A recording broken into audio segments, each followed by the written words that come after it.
Rewire, reframe. Confused? Yeah, me too. Let's fix that. This video breaks down the therapy jargon. The first morning in inpatient treatment, it was incredibly tough. Thankfully, as the day went on, I met some amazing girls who took me under their wings. They helped me navigate all of the questions swirling in my head. And here's a little secret. That very evening, I signed a 72-hour release form, a somewhat mandatory form offered to patients giving them 3 days to reconsider leaving. Honestly, I just wanted out. In my 3+ weeks there, I signed that form at least 4 times. But a stronger part of me knew I needed to prove something to myself and to my treatment team, that I could persevere. My treatment team offered me the chance to return to PHP, virtual outpatient treatment, if I could just make it through the first week. That goal kept me going, and looking back, it was absolutely worth the fight. It was a battle, and I am so glad I stuck with it even longer than planned. But how? This is where rewiring comes in. Your brain is a muscle, and your mindset works like building a super strong muscle. It takes time and consistency, but you can absolutely do it. You wouldn't walk into the gym and lift the heaviest weight on day 1, right? Same goes for your thoughts. With practice and effort, you'll get stronger and stronger. Before treatment, I stumbled upon a podcast just about manifesting, and then another one that simply suggested telling yourself that you are recovered. So that's exactly what I did. I started actively imagining what recovery would feel like. Every night before I go to sleep, I would say out loud, I am recovered. I am recovered. I know this may seem a little silly, but it is all about shifting your mindset. It's not about saying, I'm going to try or I think I can. No, you need to declare, I am. Think of your brain kind of like Spotify. You have complete control over your playlist. You can choose to continually listen to the negative self-critical thoughts, which you'll then talk yourself into believing are true, or you can actively switch to a playlist that is positive, upbeat, and encouraging. You are the DJ of your own mind, and you get to decide which tracks to play on repeat.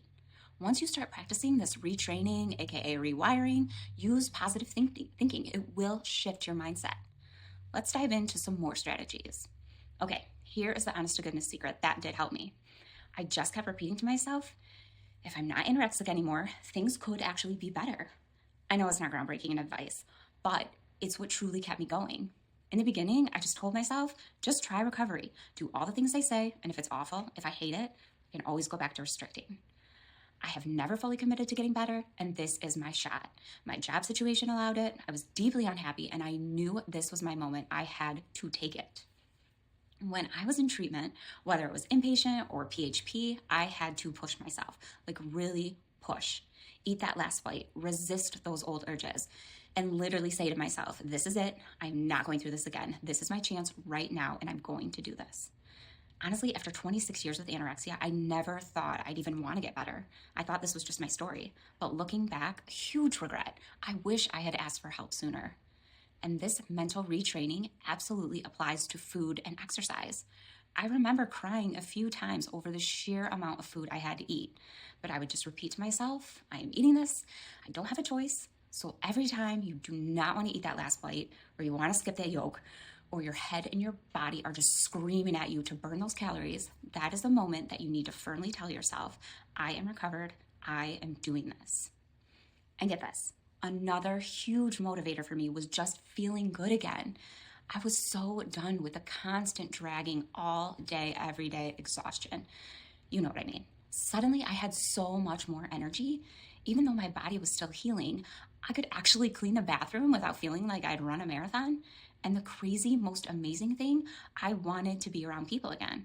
Like really wanted to. In outpatient treatment, I was making all of these plans. Coffee dates, meetups, lunch with friends. Lunch was still a bit of a challenge, let's be real, but just wanting to be present and hang out and not feel like I needed to escape right after 10 minutes because I was totally drained, that was incredible. And getting that back, seriously, it's the best feeling. Okay, so the biggest driver for me in treatment, it was the magic of what if, but not the scary what ifs my eating disorder just kept throwing at me. Like, what if I gain too much? What if I hate my body even more? No. I flipped the script. I focused on the hopeful what ifs. What if I actually start to feel amazing again? What if all of those recovery stories are true? What if this is the best decision I have ever made? I clung onto that vision like it was a life raft. And honestly, being in treatment with everyone else, that was my fuel. We lifted each other up, became each other's cheerleaders, and pushed one another forward. Recovery is brutal. It is the hardest thing I have ever done. So to keep that positive momentum going after treatment, I've made a conscious effort to surround myself with all things wellness and recovery.